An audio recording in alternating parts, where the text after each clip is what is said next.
One of the reasons that spirituality prevails to this day is the interest of what lays beyond.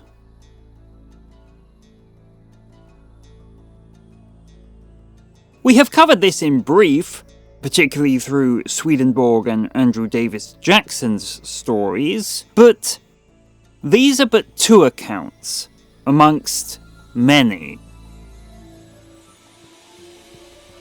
However people claim to have obtained their information, be it NDEs or visited by spirit, occasionally there is a lapse into sensationalism. But, as a whole, patterns can be found in the descriptions, even if they differ in exact details. But then one must bear in mind that the description of our own lives would certainly differ in detail. Your life could not be described the same as your neighbour, friend, and especially not of your cat. So, a critic from Mars, who is presented with accounts from a Hindu peasant, an Eskimo hunter, and an Oxford professor, might well refuse to believe that such different experiences were to be found upon the same planet and life form. It is with this in mind we are to examine the case of Lester Coltman. Lester Coltman, born 1895, was educated in South Africa and made his mark at his school at Johannesburg, and afterwards at Potchefstroom College. There he won a scholarship, which enabled him to go to Emmanuel College, Cambridge. Whilst he was there, the war broke out. He joined up, and after several intermediate stages, found himself in the machine gun company of the 2nd Brigade of Guards. With his battalion, he was engaged in the desperate fighting at Cambria.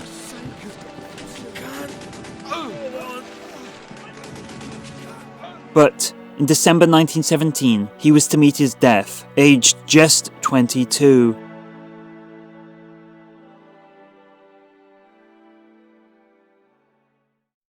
However, years later, Lester, who in life, it was noted he had a spiritual intuition, began communicating with his aunt using automatic writing. She would ask her nephew a question, and he would answer by taking control of her hand to scribe it. The following is an abridged version of this supernatural question and answer session, the details of which provide both a comforting and occasionally amusing insight to what lies beyond, according to one such individual.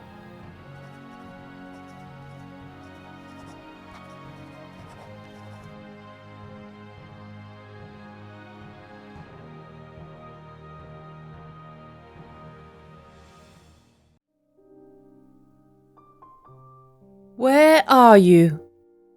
It is so difficult to explain to you the conditions over here. I am where I would most wish to be.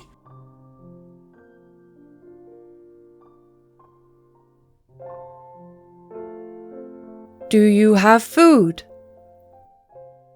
You can have it if you want it, but we don't need it. Not in your sense.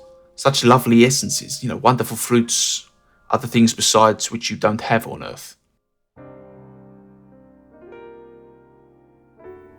What do you do there? My work is continued here as it began on Earth, in scientific channels. And, in order to pursue my studies, I visit frequently a laboratory possessing extraordinary, complete facilities for the carrying on of experiments. And I have a home of my own, delightful in the extreme, complete with libraries filled with books of reference, historical, scientific, medical, and, in fact, with every type of literature. To us, these books are as substantial as those used on Earth are to you. I have a music room containing every mode of sound expression. I have pictures of rare beauty and furnishing of exquisite design. I am living here alone at present, but friends frequently visit me as I do them in their homes. And if a faint sadness at times takes possession of me, I visit those I loved most on Earth. Would one's supreme act of evil in an otherwise decent life merit sojourn in very undesirable regions? Every being is ultimately his own judge, and he is aware of the amount of temptation encountered by him and the amount of resistance put forth by his willpower. Having done much good, even if temporarily relegated to such realms, he would be very soon rising above them, being helped by many whom he had befriended.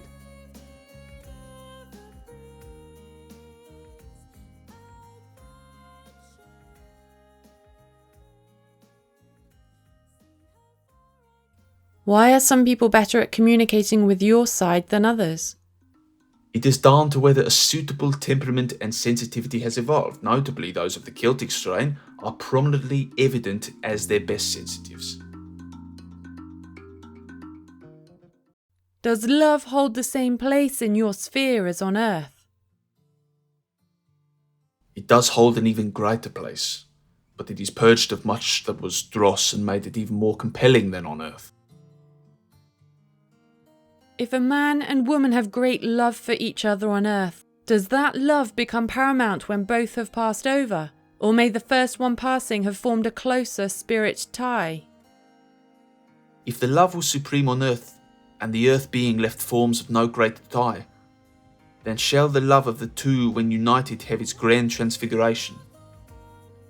They may meet, but certainly are not fated to be constantly with one another, and more likely than not, each will find a congenial spirit with whom to dwell, or at any rate meet often in joyous symphony.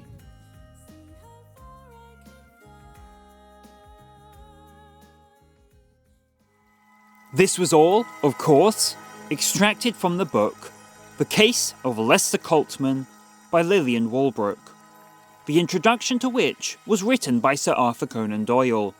Now, the account that you've heard today is either going to be met with intrigue and agreement, or much derision, antagonism and analysis.